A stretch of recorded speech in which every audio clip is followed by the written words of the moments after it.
Hi, I'm Mat Wakeham, and you're all here with Dom of X.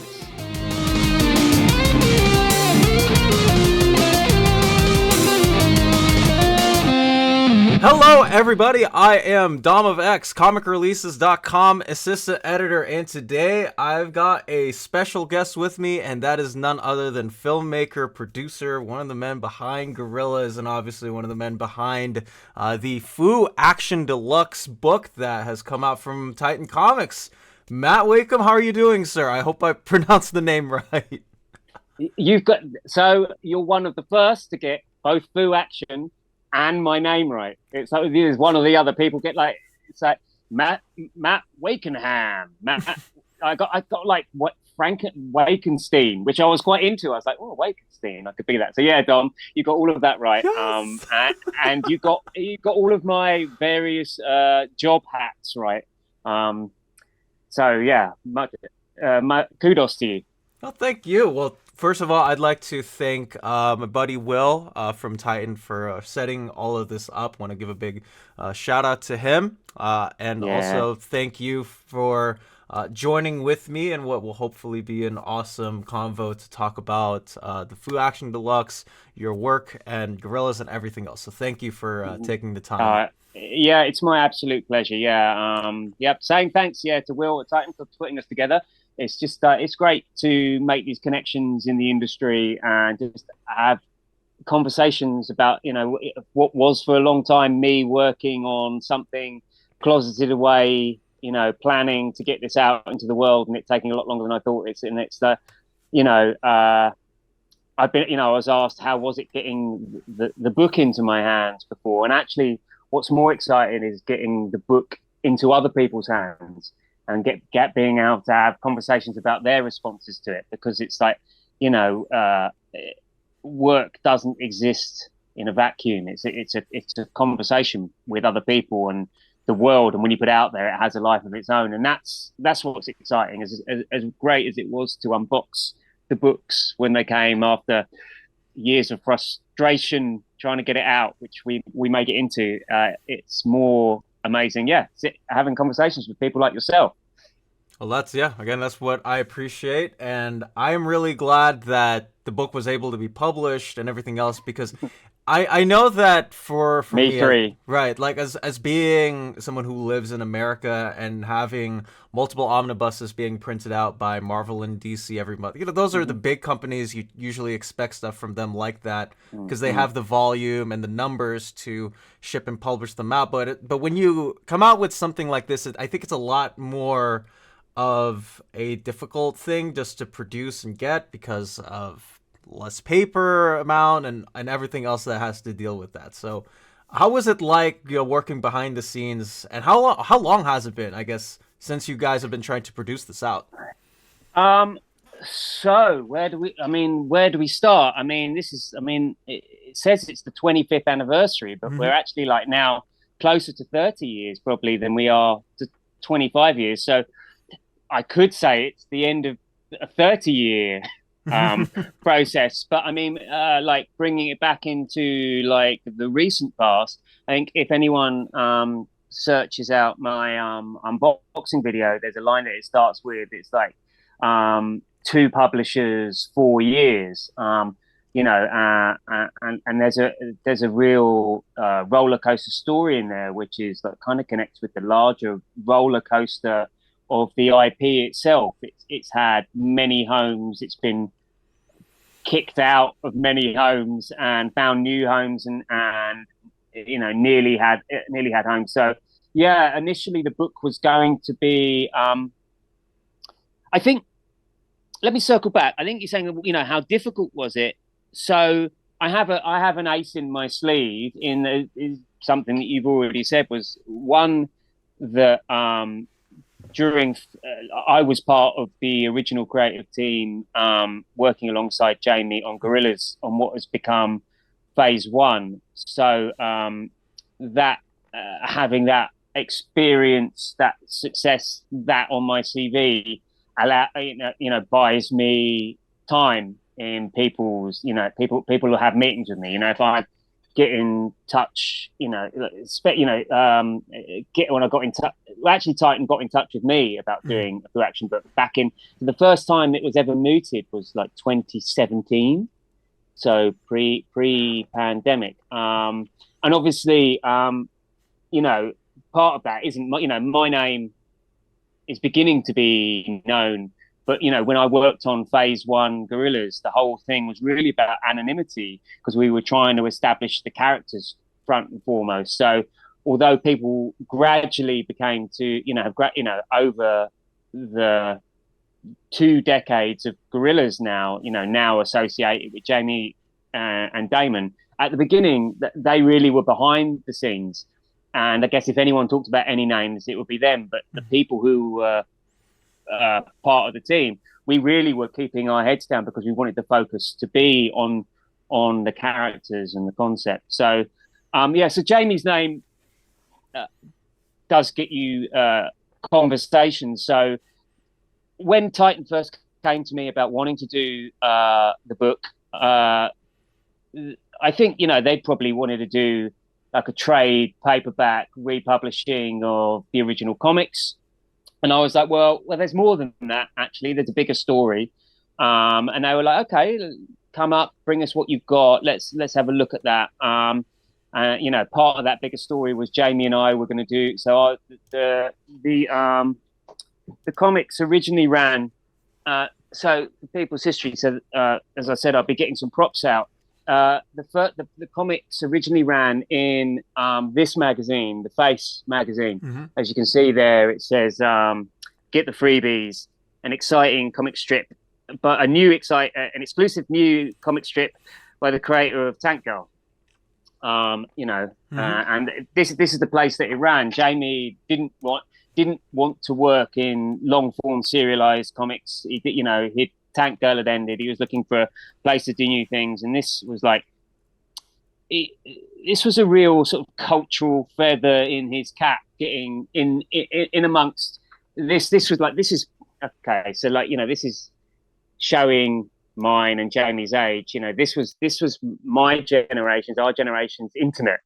There wasn't an internet. This was and this magazine was the first of its kind that was put together first in the early 80s.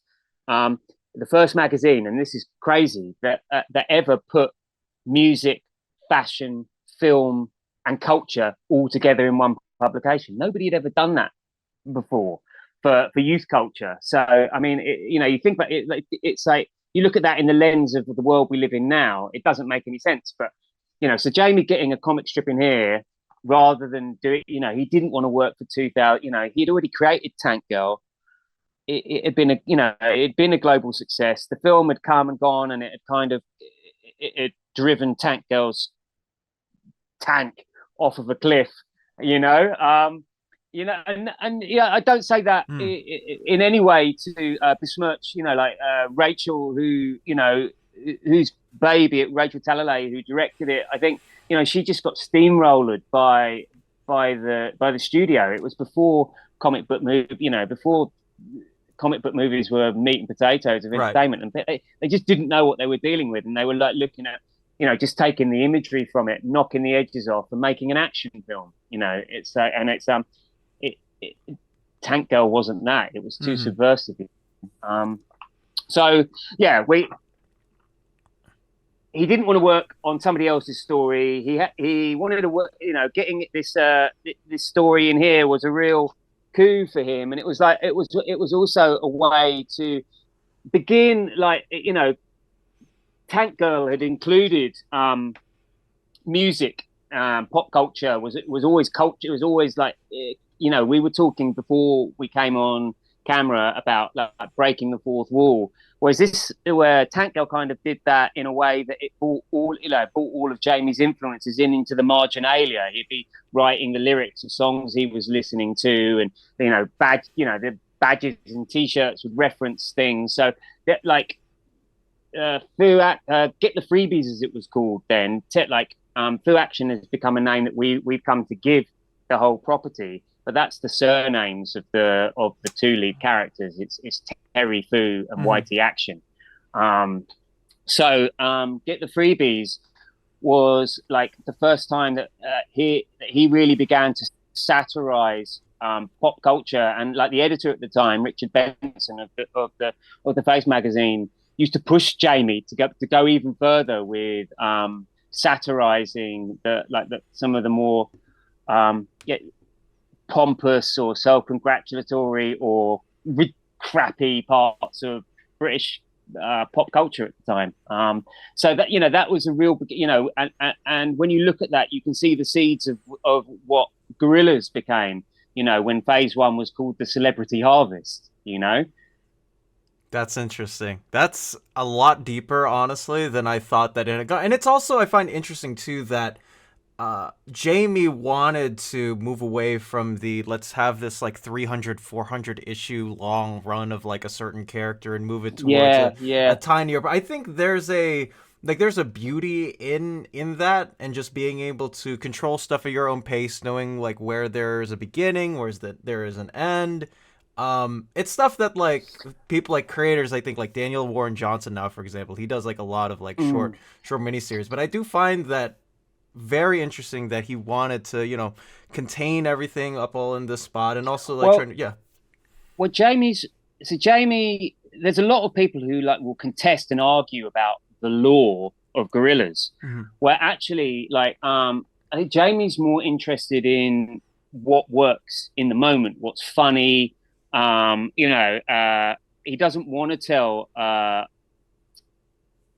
He's not interested in the long, overarching story. In fact, I think if you go take it back to Tank Girl, they were always like one shot. Maybe sometimes the story would go over 2 episodes, and Get the Freebies is very similar. They're like the longest. Like it's one of his big influences are the Warner Brothers Looney Tunes. And he loves like how Roadrunner and Wile E. You know, Wile E. Coyote, right? that he dies and resets. Right. So like in the first episode, let me show you in like the deluxe edition rather than showing you in the crappy newsprint versions of in the face. Let me see if I can find it for you. Well, look, let me show here. Here, why? Just this is a page that was actually he discarded, but Whitey's pulling out a gun and she's like killing the opponents, and look here you go. Here's the freebies, all getting splattered and killed. You know, and that was in episode 1. Right. So it was like supposed to be this high octane, twisted Saturday morning kids cartoon where. But full of, the lead guy is a martial arts hard man, but he's gay, and his sidekick's a super smart sleuth, but she's a junkie. So it's really, it's really counterculture, So he was interested in, as I said, in not telling a longer story and being out, and there's there'll be a 4-page story, and like one of those pages would just be the whole thing is an elongated fart joke, and then the rest of it, and then the next 3 pages has the story cramped into it. It's like what's funny, what works, what does he want to draw? I think it also had the experience of doing. So it come up like Tank Girl had got really big. Dark Horse picked it up. He did The Odyssey with Pete Milligan, and I think, this was when Tank Girl moved from being like short episodic stories into being a long overarching narrative. And he handed over the colors to other people. He inked it himself, but I just think the whole having to churn the pages out, the dealing with editors, because Tank Girl in Deadline magazine, we went under the radar. He did whatever he wanted, and like to a certain extent, early on with Gorillaz, because it was like, and I think the record company just thought it was Damon's, vanity side project, and they couldn't say no to him because he was, one of their, in the UK, one of their biggest selling indie rock stars. So they were like, let's do this. We'll see what happens, but maybe he'll then get back and make another Blur album, and so we got to do things, with the character. People were saying, well, you can't, well, what the audience really loved about it, I think, was that it was, we didn't pan, it was like, it was for kids. There were people telling us, oh, well, you can't have the bassist be born in 1966 and be this disgusting old pervert. And we're like, trust us, the kids are going to think it's funny. But at the same, and so then you can't have this guy voicing it. He said, but it's like, no. Fortunately, Jamie and Damon had enough success where they had it in their contract where they had creative control on it. So we just did whatever we wanted. And I think, that when people, there's a real nostalgia, I think, in the Gorillaz fan base for those times when everything was a lot edgier, So yeah, reminds me a lot of the. Sorry, go ahead. No. Tell me, what does it remind you? It was like a super old song that was on an NBA game. I think it was NBA 2K14, and I found out like, this is a song from 2005, and then I found out that it was the inspiration for literally every single person I knew at the college that I went to at the time, like the art directors and the professors. They all referenced the song, and that's how I found out like there was like this inkling for old, like the classic Gorillaz tunes and songs. Yeah. Of course, yeah. It's I haven't. I speak with Jamie, but I mean, Jamie lives in France now. I haven't seen Damon since before I left London in 2017, and I saw him a couple of months before I left. There was a show they put the Humans album out, and I saw Damon there, and it was really nice to see him again because I hadn't seen him for a couple of years. I've been working on my own stuff, and we had a hug, and he was like, he said in my ear, it's like, it's like you were there in the beginning of this, and look what it's become. And I was like, well, this is what we always believed it would become this, and it was really nice for him to affirm it to me, but also I think for me to be able to say back to him, it was like, yeah, man, but we knew we had something, right? That's why we did it.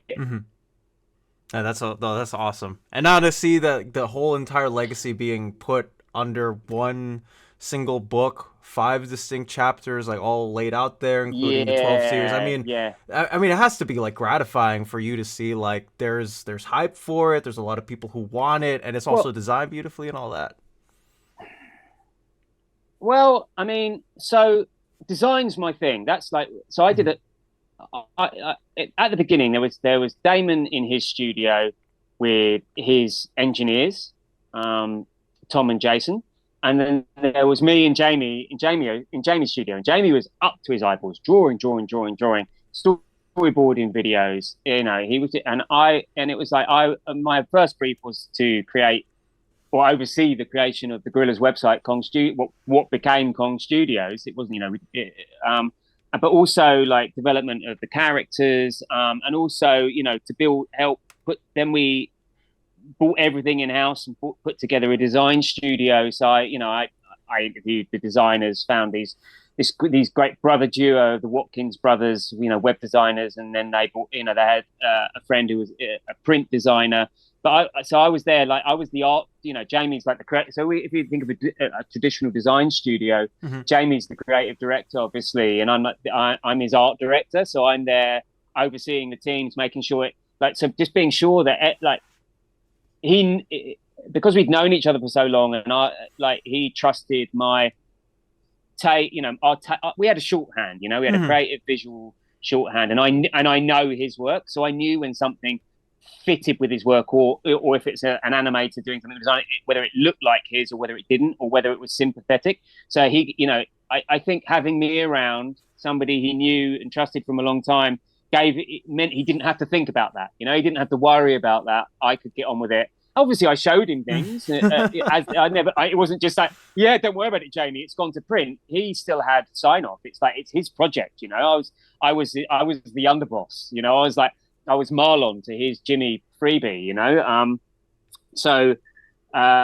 but yeah, but with this book, more so, I didn't have to do that. I got into it. So as I said, Titan had asked me in 2017, and I was actually unsure about doing the book. I went and had a meeting with him, and I told him I wanted to do something bigger than a trade collection. But then as I'm sure we'll get into, there'd been the whole experience. So there had been the first season of comics. Then he and I were supposed to do a second season of comics, which is where the name Phoo Action came from. That was what the second season of comics were going to be called.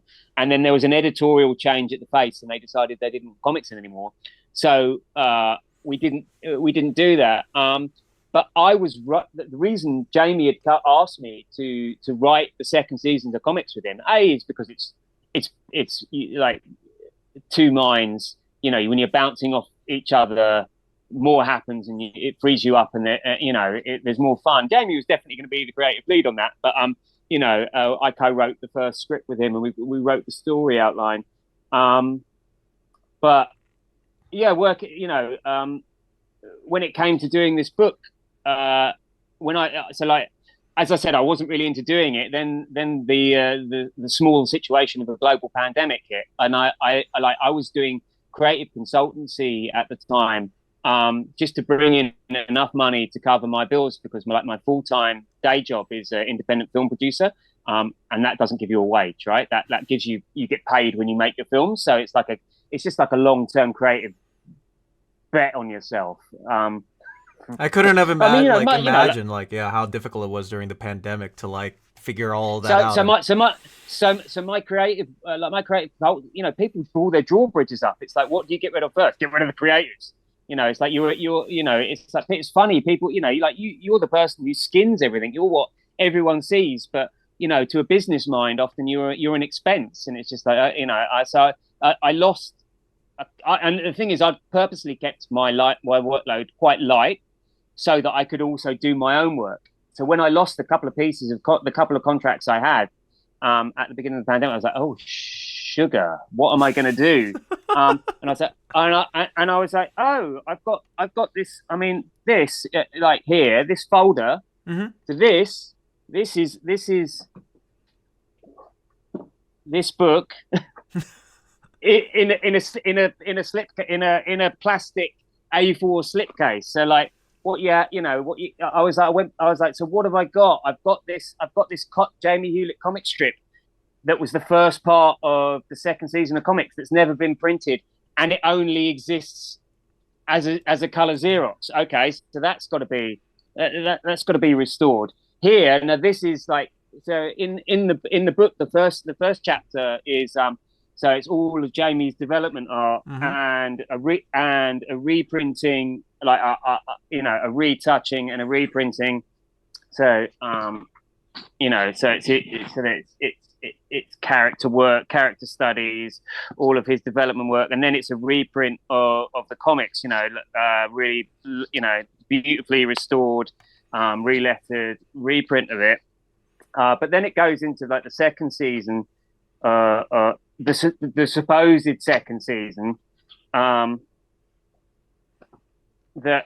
didn't happen. So it's got Jamie's character studies, the same, so it's he's super prolific, Jamie. So he's doing work, building himself up to do the second season, and he illustrates the first episode. And here you can see, as I said, so this is it, where it's been lovingly restored. The Xeroxes have been restored, and I found in Jamie's archives, I found the black and white artwork. So that's been layered back over the top like a tradition. So how it would work in a traditional comic, where the inks are laid over in a process. So it if you didn't know, you wouldn't know these weren't high. You'd never know that it's blown up from A4 color Xerox scans. We've done everything we can. But then, so what? As I was saying, what we have next in this folder is the only living copy, and there's photographs of this in the book. This here is the synopsis. The synopsis outline for Phoo Actions Part 2 to 6. And each story was going to be broken up. So there were 6 parts, but broken up over 2 installments. So that would be, in effect, 12 chapters.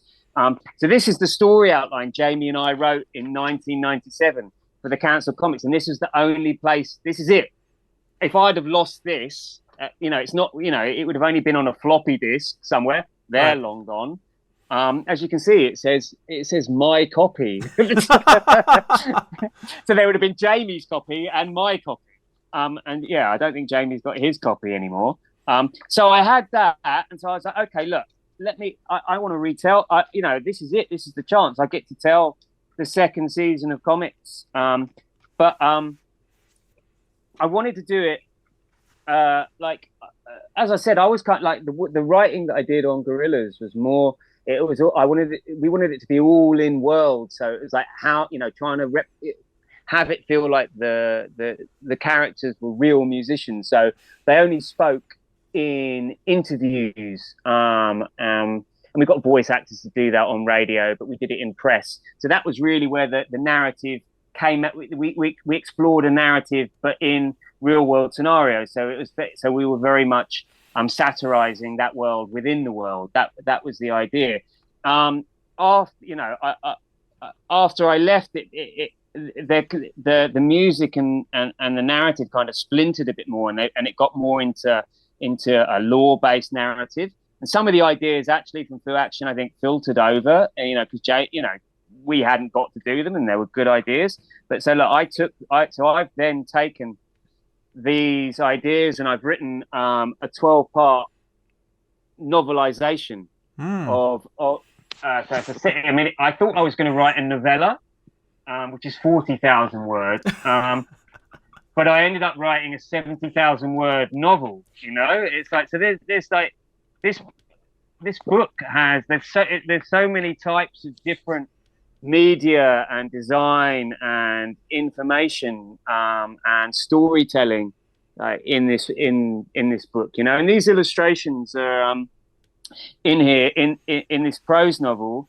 Here's Terry and Whitey when they've become public enemy number one. That's gorgeous.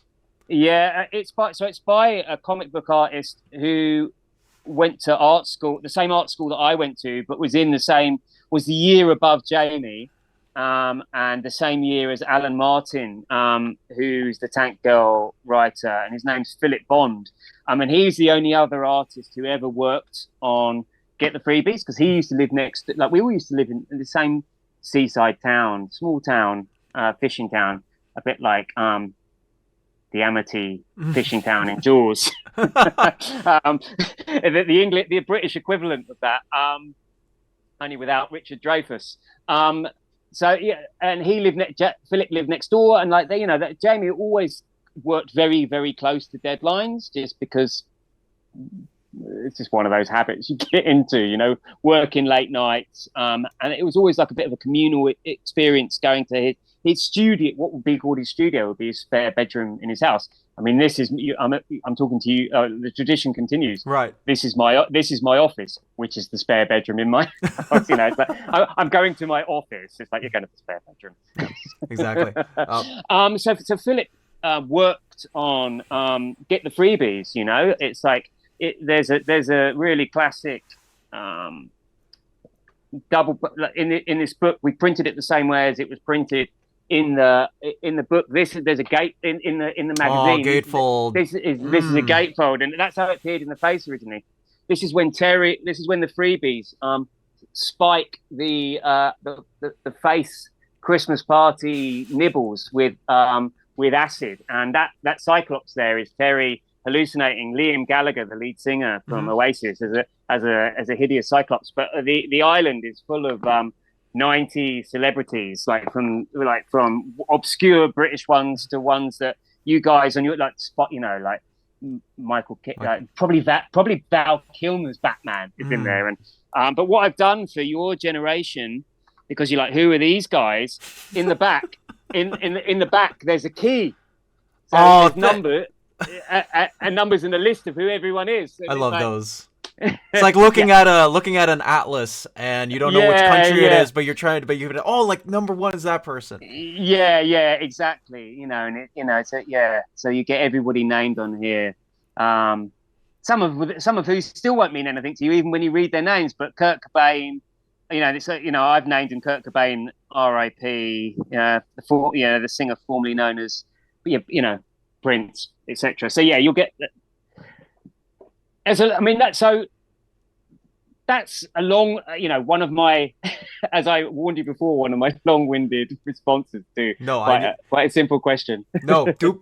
I love long-winded responses. It means that you get to highlight more of what, and it's clear that you've put a lot of dedication and love into a book with uh, all the different types of media that's thrown in there, whether it's process design, novels. And I think that's the part of beauty in graphic novels and comics and illustrations, is that you get to tell multiple stories with more than Great, just one type of yeah, media. And that I think this is the book that you want to highlight for yeah, the process of it. yeah. And I started off, many years ago as a child, wanting to be a comic book illustrator, but it soon wasn't like I wanted to do more. Like I wanted to work in time-based media and design and film. So like, yeah, I think there's things in here that unless you're a graphic designer, you don't really think about. But my illustrations are like, getting photographs taken. Mm-hmm. It's like the lighting and the framing on that, and then like, 3D, how that works on the page in a frame. And where's this? Like these are photographs of the toy cars that the Phoo-mobile and the Freemobile were based on, that Jamie used to have on his, he used to have sitting on his desk so he could reference them. It's like crazy when you look at the drawings of the Phoo-mobile, they're exactly that. Or this is a a 3D render of the acid tabs that the freebies used to spike Terry and Whitey. Yeah, and then it goes further, of course, obviously into, once you get into the live action adaptation, where there's props that have been made. So this is the the freebies cereal that's featured in the series, smack crack and plop. But then of course there's things like there's the real world sculpts based on Jamie's illustrations. So it's like, I love that I love that too, about design and comics and visual storytelling medium. It's that it's like, I think even more so, there's obviously that famous quote that Alan Moore says, is that people think that comics are just still films, but it's a completely different medium. Like when it's like the Watchmen. Everyone says, "Oh, the Watchmen adaptation is really faithful to the book," and it just can't be, because the way that you read is differently. The time you can. These panels in this comic book, I'm still finding, like, Jamie loves a visual gag. So I'm still discovering things in the frame, like I never saw that in there before. That Polaroid of that guy's penis. I didn't know that was in the background. I can't believe he put that in there. That's ridiculous. It's so that's not, of course you do those things in film, but they're separate mediums, and even and I think this book, I've exploded that. It's like, what is storytelling? And I've tried to include different types. We all consume information differently. We were talking before about podcasts. I like audio podcasts. I don't watch a lot, because I just want to tune into the voices, but I know some people can't concentrate on that. And so there's different, there's layers of different storytelling in this book. There's comics, and that's enough for some people, or there's just the visual history, there's the process art, but then I've written the history, not just of the property, but the personal history that goes through it, and the business history. And then of course there's the prose novel, but then there's the script, the shooting script, and the storyboard. So it's other information. So it's like, oh, you've seen the sort of hit and miss, patchy pilot show of Phoo Action. Well, how about reading the script yourself and listening to the music that's supposed to be on the soundtrack, and looking at the storyboards, and then it could have been different. How do you direct that in your head? Which is what I think. There's a danger in this day and age with like fast consumed information. And they say, I love what you're doing, long form interviews, because it's just like, you can spend 2 days on a reel or TikTok, or just you look at those frames that you're putting up, and it's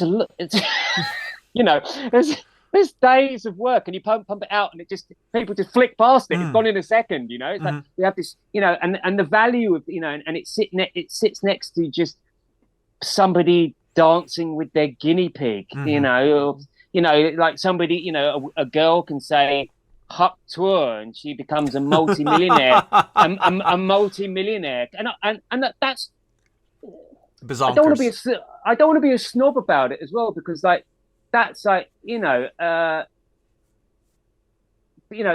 zeitgeist moments have always happened, and that's cool, but it's like creating something of meaning and substance and value, like used to happen, with when you bought an album and it was on vinyl and and it was a gatefold and you'd have a booklet with it and you listen to the music from the beginning to end.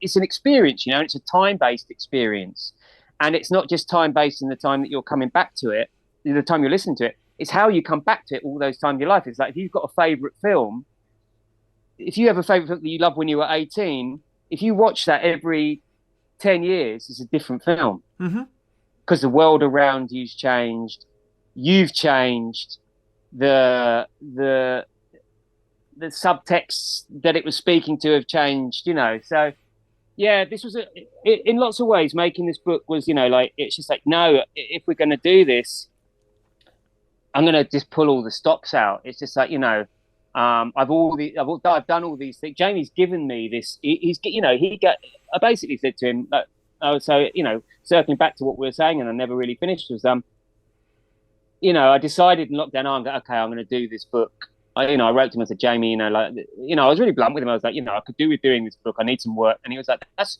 cool, Matt. If you want to do that,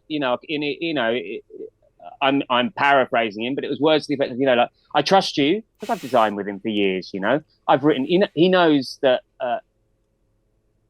I'm going to do my best to do justice to something if I'm going to put my time into it. But he also said, like, Jamie's a busy man.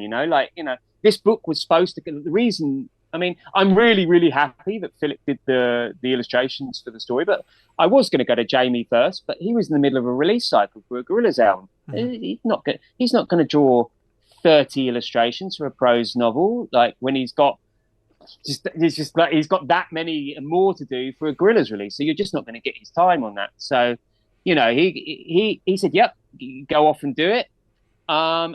And those years of trust were there. Like he's got a management company, and they're there making sure that things represent him. They're there to that nothing sort of devalues his name. But he said, no, I trust Matt. Let him do what he's doing. And obviously, at each juncture, I showed him the same as I said to you earlier with the Gorillaz work. Like I think he would have been happy for me just to soldier on, actually. But I'm showing it's like he's the Bob Kane to these characters. I was brought on later as a writer, I guess. And although I have ownership of it with him, it's like I still feel it's like it's his work I'm presenting. Although the book's 50-50, it's his original idea. So I had to, it was like really important for him to see everything. And obviously, if he'd have said, no, I don't want that, I thought there were things because he's quite, he doesn't really like his older work. Jamie is always developing and moving forward and redefining himself. That's one of the hallmarks of Jamie's work, is that you don't know how he will present his next pieces. He's just, there's just been this furore online. He did this beautiful, it's probably photo bash, collage, hyper realistic sort of Norman Rockwell meets Alfred E. Newman painting of a girl for an Italian comic convention for their posters. And I'm sure he did it because Liberatore is the guest of honor. Like Liberatore is this famous Italian comic artist, and like one of his characters was a real inspiration for Whitey, actually. And there was this people like. They were looking at this image that had been uploaded to social media websites. So there was compression, and they were looking at these inconsistencies. Now, human art has inconsistencies, but they were saying that was AI. It was insane. It's like Jamie's going to AI generate his own art. Like, that doesn't feel right. That never crossed my mind. It doesn't. It's like what you think he's going to get a commission, and he's going to just. It's like he doesn't. It's been he's been a commercial artist for 40 years. It's like he's not trying to kid anyone. It's like he doesn't need to. He could. It's like he can draw and paint this. So yeah, that was insane. That was an insane moment. I got a lot. I think it probably got a lot of eyes on the event though, which I'm sure they love. Oh, for sure, for sure. And actually, that speaks to something that you were talking about in the last bit, where you were speaking on the idea of like, have we as a world just like have gotten to a point where we care more about like the 2 seconds of satisfaction instead of enveloping and enriching ourselves with something that's like more worthwhile. I talked to Cy Spurrier a couple of weeks ago, celebrated British writer, and he spoke on the something that stuck with me. I'm sure he was more eloquent than I'm going to be. Oh no, it was based on your this idea that we as a society have gone for the more simple, to our own detriment, and that we were hurting ourselves in that we're not enveloping ourselves in the ways that we can be, or thinking deeper than we can be, because we want everything to be microwaved, to be ready at the moment without thinking too much about it. But do when you say we, do we, I mean, I'm not, so there's a difference, right? I'm a creator. I'm not, I consume. We all consume, right, I've got my favorite, I love a great TV show, I waited till all of Penguin was ready. I didn't want to watch it weekly. I watched it in 2 days because I was like, I want to eat this. I want to be a pig in a trough and snuffle this up. It was too good. But that's not slow. That's not slow. That's not fast food. That's slow cooking. That's brilliant. But I think, just like I was saying earlier, when it's like I think that there's been a move where us creatives, when we've created IPs and ideas and methodologies that make industry a lot of money, and then when that starts happening, money people see it and go, oh, well, how can we actually make more money of that? How can we boil that down and simplify it? I think there's an industry trend, and obviously the platforms dictate it as well. So it's like, this is a complex thing to say. Like, Mark Zuckerberg is not a creative.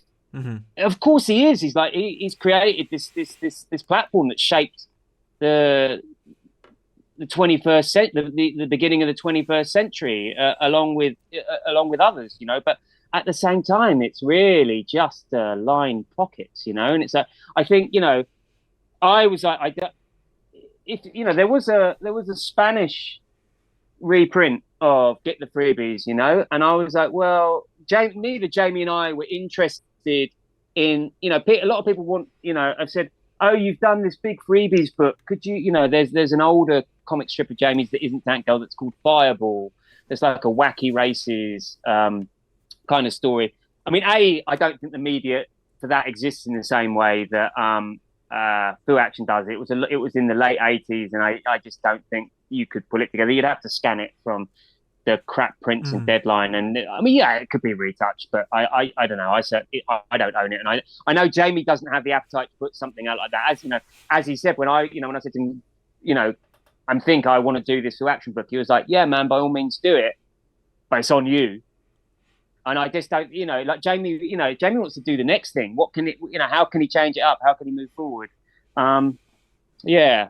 So I think, this book's been made in a way, for me, I'm just like, what do I want? And it's like, I knew I know that you've only held the digital copy.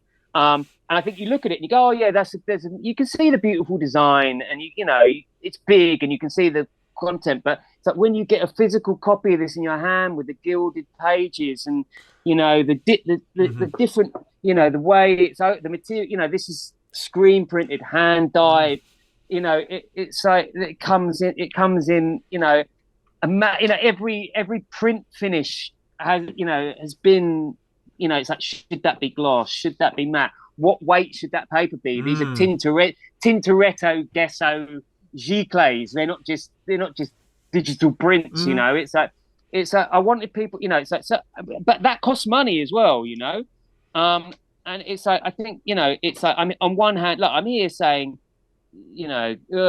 screw the man, screw capitalism, screw Mm-hmm. cheap labor. And at the same time, I'm saying, yeah, but making something of quality costs money. But at the same time, I didn't want it to be, like we've all got art books before, and they're big and they're cool. But once you've flicked through, once you've gone through, look, you've gone through them and you've looked at the pictures, you've consumed them. This for me, I never wanted it to be that. I wanted it just, as I said before, it's like every time you come, like there's different things to consume. There's more to consume. There's more to notice. It's like, I don't know. Maybe I have low self-worth. Maybe I think I have to over deliver. I don't want to get too Freudian about it, but I just wanted to put it all out there, and like even that, like, so there's the shooting script for the pilot in here, along with the storyboards, as I said, and this is on the paper stock is different. It isn't gloss. It's the sort of paper stock that you would have on set for that the storyboards, and so you get you're getting a tactile, because there's a tactile, like, you can't touch film. It's light and it's light and sound. It's time-based media. This is physical media. It's like it smells like a book. It's amazing. Like new books, just like, you have to huff them, right? And there's another huge gatefold in this book as well, like this is the first time this image has ever been shown. This was like the press image that we put together. That is so cool. And then it goes into another one here that you can see Carl Weathers there. God rest his soul. So we recreated a lot of things that hadn't been seen before, and it's what do you like? Do you like behind the scenes filmmaking? Do you like costume design? Do you like dirty, filthy, scurrilous jokes? Here's some designs from Jamie from 2007, which is sort of around the same sort of time period as he was doing the Monkey Opera. So that, again, like, you look at, like, this is the same IP. This is a Jamie Hewlett design. This character here is a Jamie Hewlett design for Phoo Action. But, it's in that's completely different to a Jamie Hewlett design for Phoo Action. It's the same artist, and, he's done a brand new piece for this book as well, which is, like you see him here on the cover, and the idea is that you see them on the cover, and then when you open up inside, they're standing in the same position but surrounded by, and that's in his style that he was doing 2 years ago. Obviously, if he did it now, we might get delivered a painterly one. So it's there's a lot. I could have just said, there's a lot in this book. It's clear that you've put in a lot of labor and love, but also it's something that, like, for example, like I have a DC book, right next to me, but it's the same paper stock. It's typically what you would expect out of something from the big two, but you have something that's clear and distinct in the voices that you're trying to represent, the artwork you're trying to represent, and also the different paper stocks that depending on. So you're getting a brand new experience with each page flip, enveloping. Brilliant. And it's brilliant. I love it. Oh man, I appreciate you saying that. I mean, you can see that, there's a lot of the books behind me are my references. Like, there's an Absolute Watchman there. There's look, this is fine. Like, I've got Jamie's. This here is a digital when I was making the book with the original publisher, this is like the first digital version. And this is what I had. This is what I took. So it was originally going to be with a comics publisher called Z2. Who had done. So the reason we went to them, they did these two. They did the Gorillas. I've knocked that. I did these two. They did the Gorillas The Almanac, almanac. and they also did the Gorillas art book as They well. did that. They Uh, did. They did. yeah. Um, and originally, I'd like thought that I might kickstart the. I spoke with Alan Martin, the writer of Tank Girl. I mean, he'd like had real big success kickstarting this, this reboot of Tank Girl back when he did it, which featured, this featured, the first time Jamie had come back to Tank Girl in all those years. I got the slipcase cover version, so it's got her on the It's got cover her like that. and the dust jacket. I love that. Yeah, it's lovely. I mean, her in her big. Jamie loves the genital joke. Her spaceship is I don't know what she's in there. But Alan had like kind of advised me maybe to do a Kickstarter campaign on it. But as you can see, the level of production that there was involved in this book, I was just like, I don't want to it's like if I was doing it, maybe if I was a book that has a slipcase and like there's a nice bit of gloss on there, but really you're looking at a nice straight book, well produced, lovely printed, written hardback collection of new comics. Yeah, I could handle that. Maybe it would probably do my nut in doing it, but I could do it. But producing this thing with all the with the screen printing and the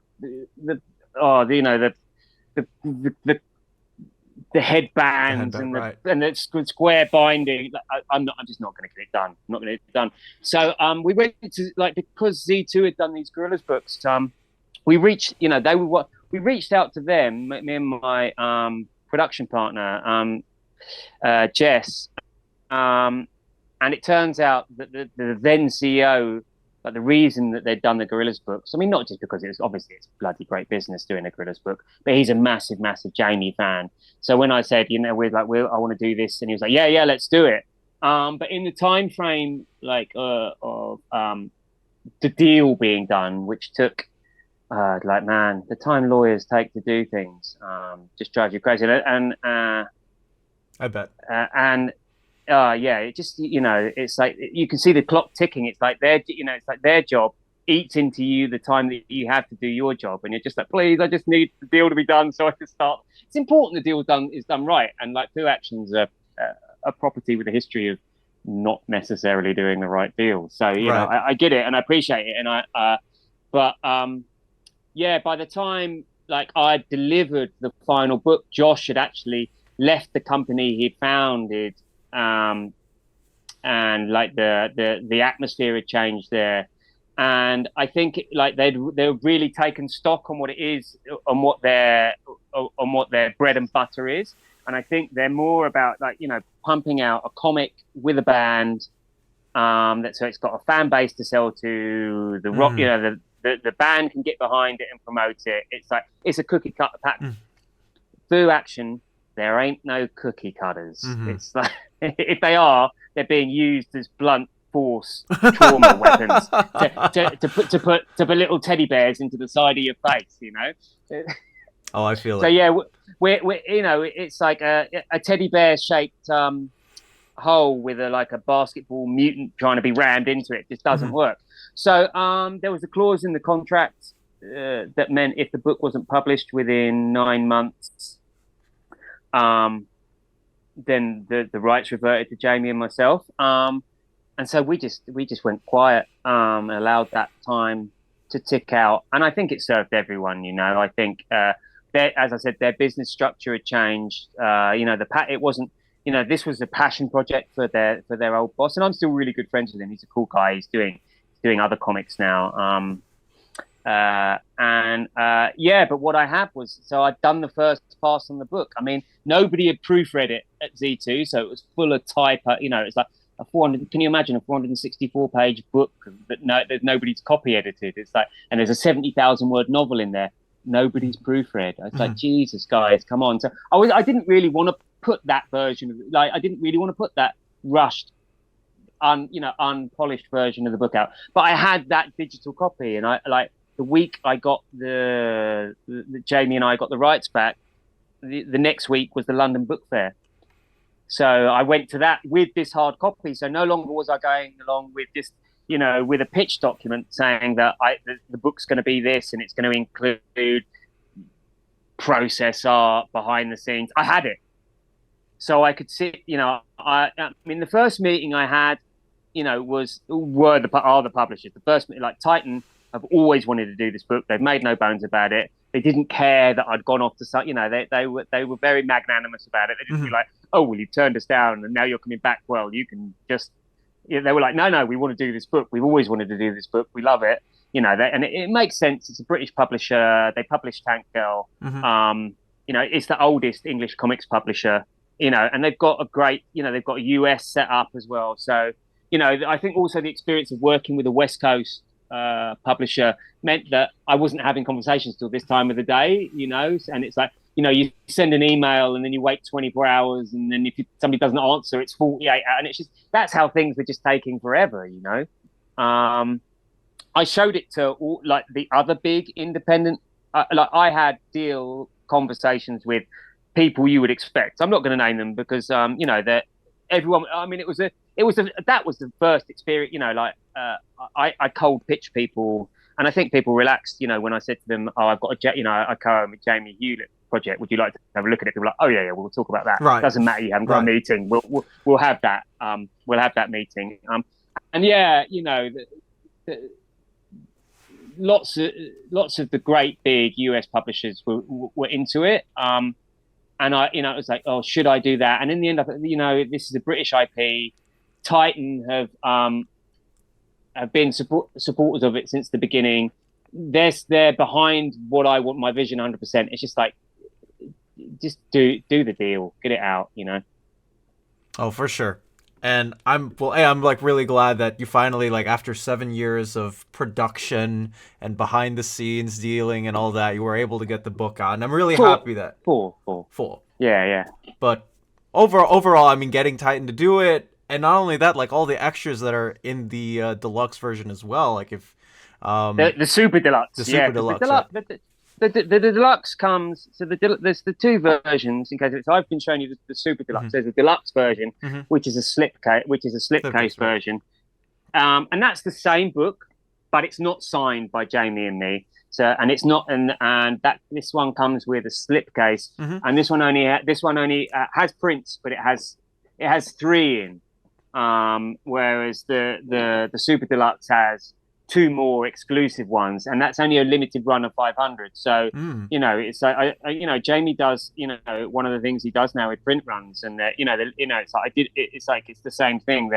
These are limited edition, artist edition, numbered prints that are it's a piece of art you're buying into when you buy this book. And even it's like obviously the super deluxe, it was always designed as a high as a real collector's piece. It's a high price point, but then I didn't want to then shortchange people who are buying the deluxe, which is an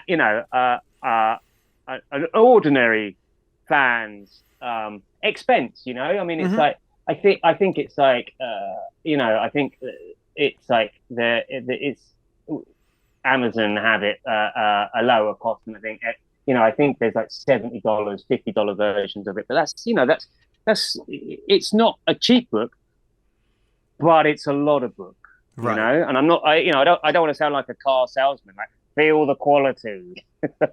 It's I just think I think it's important that I think every response that I've had from people, I get DMs, my DMs are open, I talk, I'm not I'm closed not, off, I'm not right. Jamie.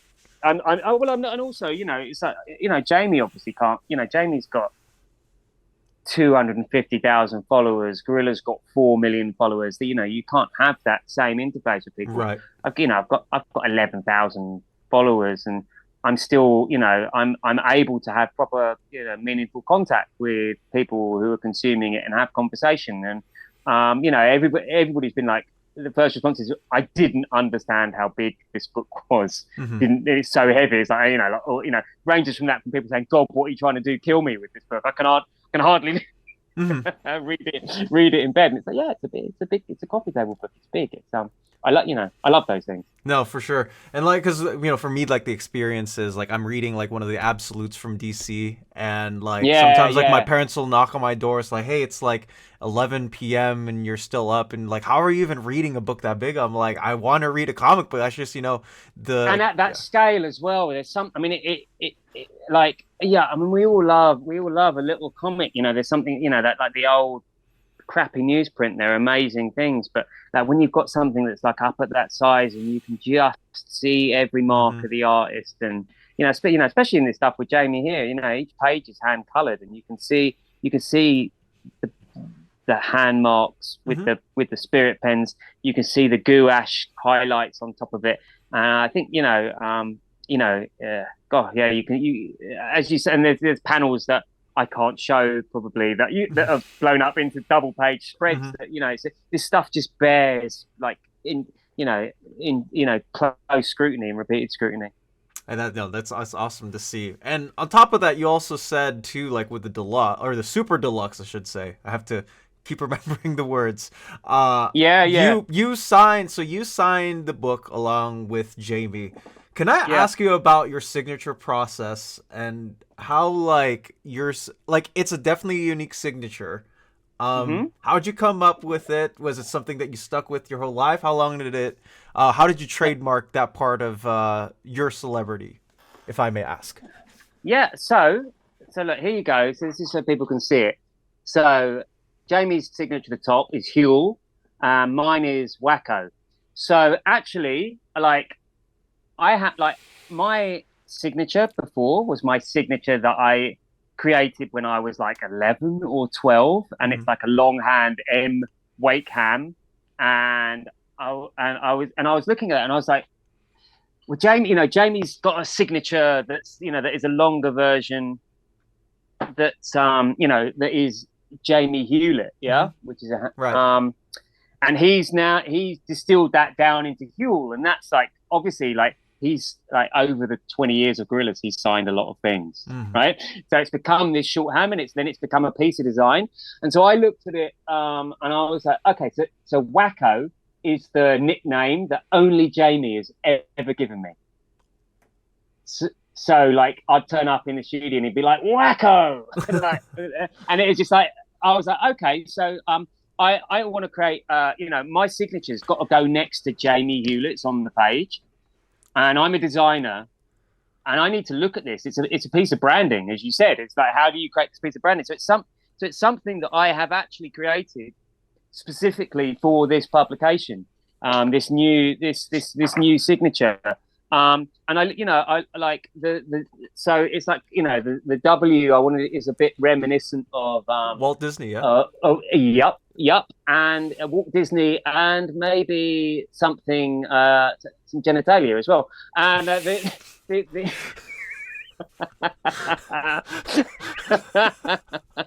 and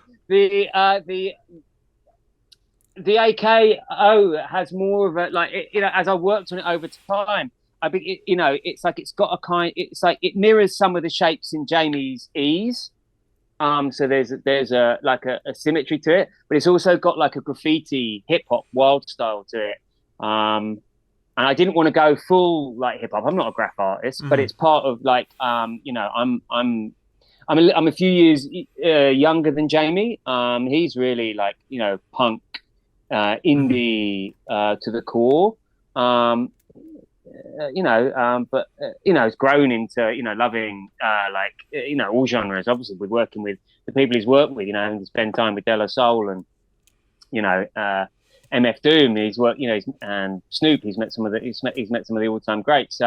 But I've been a hip hop head since I was a kid, so I really wanted to mm. incorporate that. I really wanted to incorporate that element of the culture into it as well. So yeah. Thank you for picking up on that. It's like it is. I wanted to create a brand for it as much as Huel has become a brand. It's like I know Jamie is Jamie, and it's like I think that your generation. I think a lot of people know him as Huel now because They do. that's how he signed it. That like I was talking with a friend and I was visiting an old friend. Well, it's a friend of all of ours the other day, and he was like, and he was talking. He's a senior web developer, but all the younger guys and girls in his studio all called Jamie Huel, and he was like, he was laughing about it, and I was like, well, no, that's what he signs things as, and it's like, yeah, of course they know him as that, right? That's the interaction. It's like, yeah, And maybe I think yeah, in due part, like people see the signature, maybe they'll pick up on it, and I'll.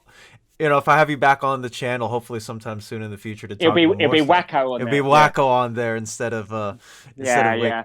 But yeah, no, that I can't. I need to go find. I need to tell Omar to give me his super deluxe Super deluxe. copy so I can just get my hands on the silver tin foil, gilded pages, and the extras, the slip case, and everything. It just Yeah, so the yeah, deluxe, the deluxe has the foil edges. it does.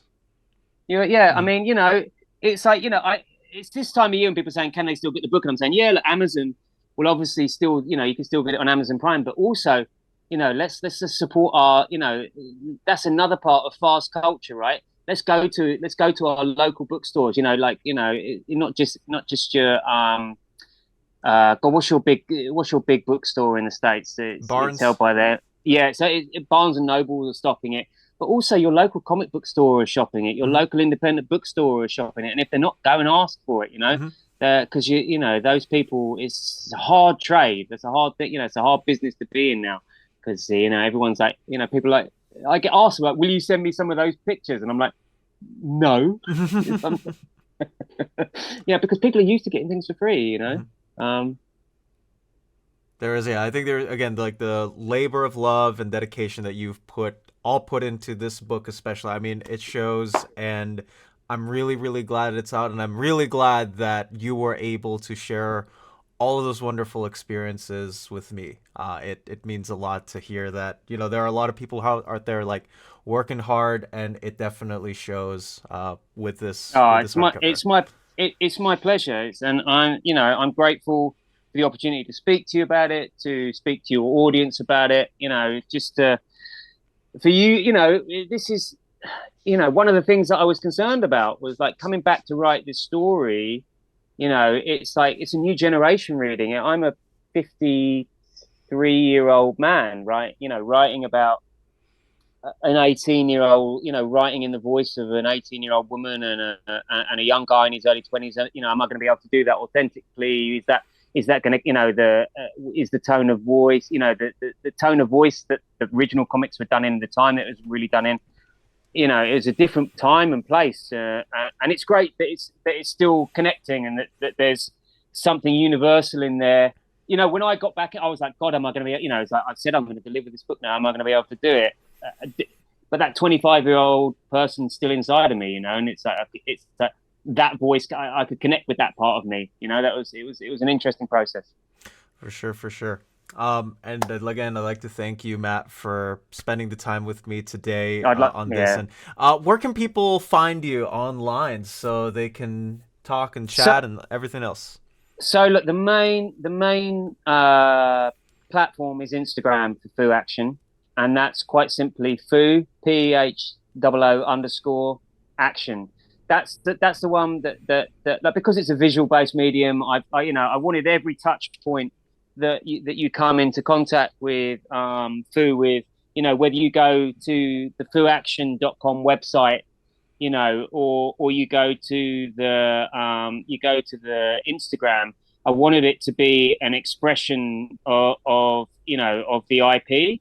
So I'm just doing this. So if you go to, you can talk to me there. That's cool. I'm in DMs, but you can also like I'm just getting this up so I can show you the feed is like a constant collage created, specifically for this format. Yeah. Mm-hmm. So and then if you go in, if you go into one of those, then you got carousels that further tell the story of each thing. And so yeah, find me there, DM me there, say, Matt, you don't half ramble on, and I'll be like, yeah, I know. So there you guys go. That is the place to follow Matt. And once again, I am Dom of X. Again, thanking Matt for the time and thanking Will, a good buddy over at Titan, for setting this up. Stay safe out there, guys. Happy holidays. You be you and dominate the day wherever you go.